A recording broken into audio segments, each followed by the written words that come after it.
Bienvenue sur Réunir, le podcast qui donne la parole aux acteurs de la mobilité dans le secteur du transport routier de voyageurs. Aujourd'hui, on plonge dans la série Jeux olympiques et paralympiques et l'épisode du jour met à l'honneur Maxime Gaël Ngaya Pambou, notre athlète judoka que nous parrainons chez Réunir. Bonjour Maxime Gaël, j'espère que tu vas bien. On est ravis de t'avoir avec nous. Bonjour Ariane, ça va très bien et toi? Je suis en pleine forme, j'espère que toi aussi. Très bien aussi, je te remercie. Je vais te laisser te présenter pour ceux qui ne te connaissent peut-être pas encore. Je m'appelle Maxime Guel Ngap Ambou, j'ai 24 ans, je suis judoka en équipe de France. Je suis né à Clichy-la-Garenne, mais j'ai grandi à Agnières. D'ailleurs, mon club, depuis que j'ai commencé le judo, et j'avais commencé le judo à 4 ans, je suis toujours dans le même club. Mon club, c'est les arts martiaux d'Agnières. Donc, je suis toujours lié à ce club et ça me fait plaisir.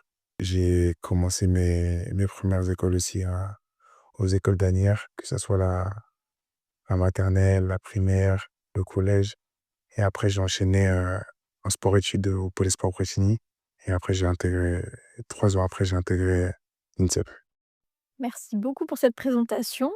Est-ce que tu peux aussi nous parler de tes débuts? Où est-ce que tu as commencé? Tes premiers coachs? On veut en savoir un peu plus, sur toi. Alors, mes premiers coachs, ça a été Fabrice Remy et Guillaume Etchegaray. Donc, les coachs avec qui je travaille encore aujourd'hui. Ouais, j'ai commencé le judo dans la salle, dans le gymnase Laura Flessel et dans le dojo Marie-Claire Restou.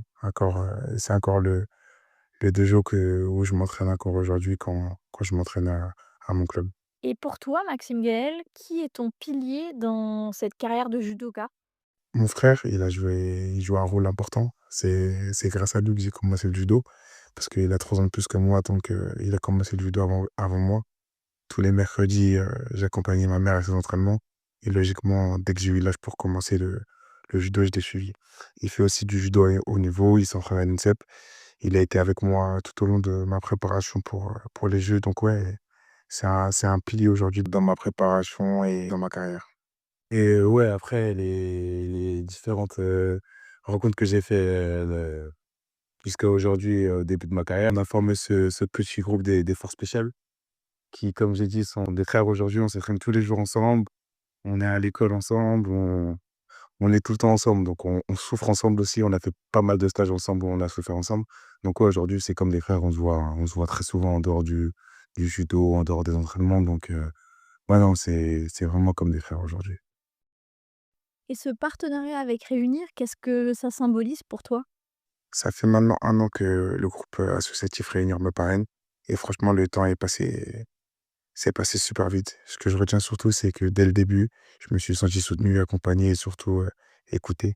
C'est pas juste un partenariat classique, mais c'est vraiment une bonne relation entre Réunir et moi. J'ai senti qu'on croyait en moi dès le début, dans mon parcours et ça, mentalement, ça fait la différence. Ce que j'aime aussi dans ce groupe, c'est qu'il y a des vraies valeurs. La solidarité, l'entraide, l'inclusivité et des choses qui me parlent vraiment parce que c'est aussi ce qu'on apprend à travers le judo. Et raconte-nous comment se sont passés, tes premiers jeux? Quelle a été ton expérience sur place? Est-ce que tu as des anecdotes? Raconte-nous, ton expérience. Les JO, c'était vraiment un truc de fou. C'est difficile de mettre des mots dessus, mais c'est un mélange d'excitation, de pression, en même temps d'un réel kiff. Alors pour te raconter tous mes combats, il y a eu le premier combat, c'était contre, David Klamert, un Tchèque. C'était un judoka que j'avais pris plusieurs fois. C'était la 4e fois que je le prenais. Donc c'était un combat à pas prendre à la légère. Un combat dès le premier tour, du coup, il fallait être concentré, sur, la thématique que j'avais mis en place avec mes entraîneurs, avant le combat.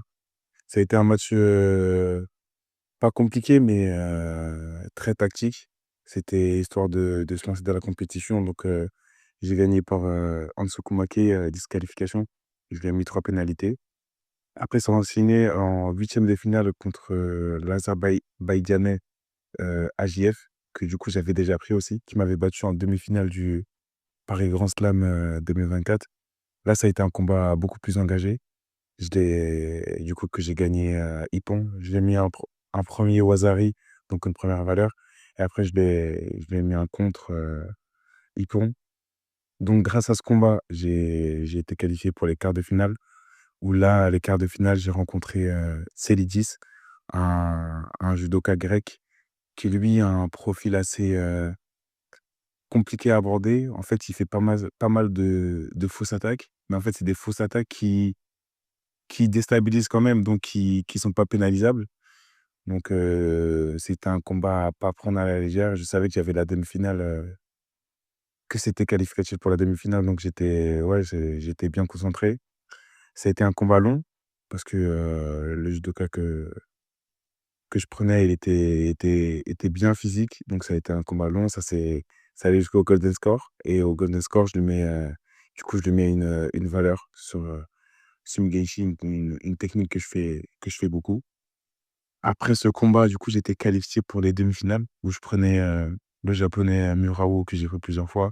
C'était un du coup, j'ai abordé ce combat comme tous les autres combats.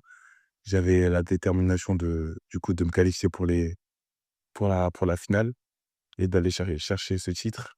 Malheureusement, ça s'est pas passé comme je voulais. J'avais respecté le schéma, mais sur ce combat, le japonais, il avait été plus fort que moi et après il y a eu la place de 3. La place de 3 qui, en fait, ce qui est spécial aux jeux olympiques comparé aux autres compétitions qu'on a, c'est qu'entre la demi-finale et la place de 3 ou la finale, il y a très peu de temps. Donc il doit y avoir 15-20 minutes, alors que d'habitude, entre ces 2 combats, on a 2-3 heures de pause. Donc le but, ça a été de se remobiliser rapidement après cette défaite en demi-finale et de se concentrer sur la place de 3. C'était aussi un judoka que j'avais appris 2 fois. Je l'avais battu une fois, il m'avait battu une fois. Donc un judoka brésilien qui s'appelle Rafael Macedo, qui a un très bon niveau, qui a déjà plusieurs médailles, sur le circuit, international au judo. C'était un combat avec beaucoup d'engagement, 2 pénalités chacun. Il restait 15 secondes et après il y a eu la fameuse action à la fin du combat où, du coup, mon adversaire fait une faute au sol. En fait, il fait 2 fautes en même temps, mais du coup, il y a eu qu'une faute qui a été pénalisée. Il met ses doigts dans ma manche quand on arrive au sol et en plus de ça, il avait serré ma tête, avec ses jambes alors que pour serrer la tête de l'adversaire, il faut qu'il y ait le bras aussi. Donc il y avait pas le bras. Sur cette pénalité, j'ai obtenu ma médaille de bronze aux Jeux olympiques. Quand je me suis rendu compte que j'avais décroché cette médaille, il y a eu beaucoup de fierté, beaucoup de joie, surtout qu'il y avait mes proches dans le public, il y avait mes amis, ma famille, le coach, les entraîneurs. Donc ouais, non, beaucoup beaucoup de fierté, on avait travaillé dur pour obtenir une médaille. Après, c'était la médaille d'or que j'étais venu chercher. Mais bon, je suis reparti avec cette médaille de bronze. Donc ouais, non, beaucoup de fierté et une explosion de joie avec tous mes proches. Ce qui m'a marqué aussi, c'est surtout le soutien que j'ai eu, que ce soit ma famille, mes proches, mes partenaires, mes sponsors, mais aussi l'équipe Réunir. Franchement, vous avez été là dans les moments importants et je l'ai ressenti à fond. Oui, je m'en souviens encore, parfois il y avait des combats, qui étaient, sur la journée, donc on arrêtait tout, on se regroupait toute l'équipe ensemble et on regardait ton combat, en temps réel, on t'envoyait des messages, j'étais en communication aussi avec ton frère et tu nous as procuré, vraiment, beaucoup, beaucoup d'émotions donc c'est des beaux souvenirs. Comment tu l'as vécu toi de ton côté? Quel était ton mindset?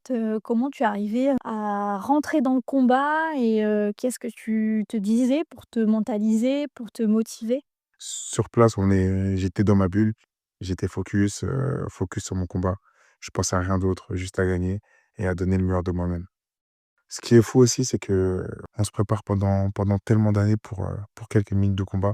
Chaque combat, je me rejette dans ma tête et je visualisais les scénarios, mes attaques, la stratégie de combat que j'allais faire sur le combat.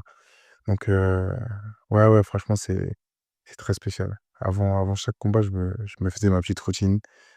J'avais ma musique dans mes oreilles. J'écoutais, souvent du rap ou un truc qui me boostait bien. Et oui, il y a eu la partie, par équipe qui s'est fait du coup 3 jours après ma compétition individuelle.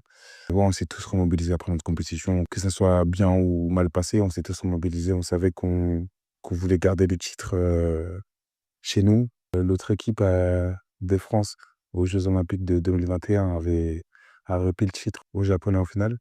Donc on savait très bien que les Japonais là, ils voulaient leur revanche, surtout chez nous.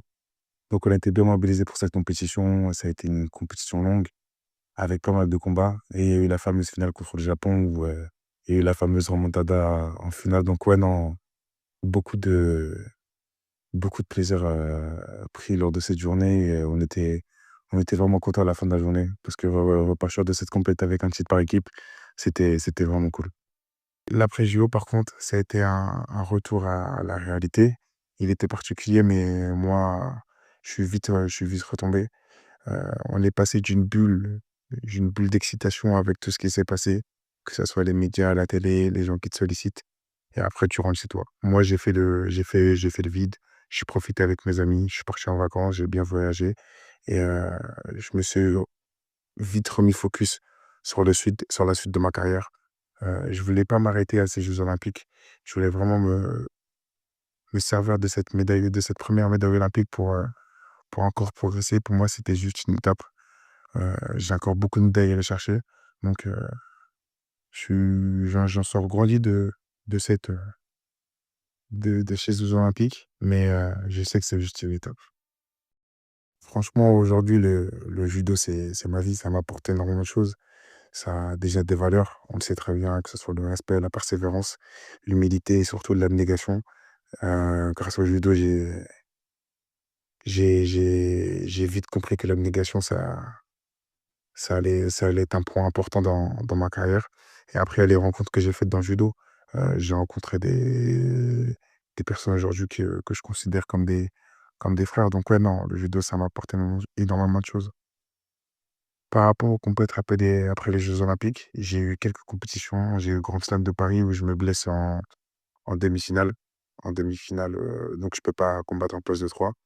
Après, il y a eu le championnat d'Europe où je fais une bonne compétition, je repars avec la médaille d'argent, mais avec un peu de déception au final parce que j'étais venu pour chercher le titre et ensuite on a fini la saison avec ces championnats du monde où je ressors, déçu.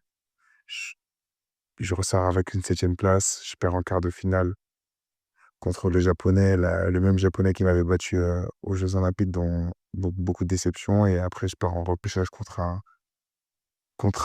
judoka que j'avais déjà battu et contre qui je devais pas perdre. Donc ouais, je ressors de cette compétition avec beaucoup de déception, mais je sais que je vais repartir au travail et que la prochaine fois, ça se passera pas comme ça.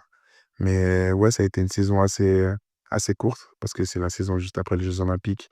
On reprend pas directement. Heu, on a eu le temps de faire le vide et de repartir après, mais maintenant l'olympiade est lancée et donc va falloir aller chercher le maximum de titres sur cette olympiade.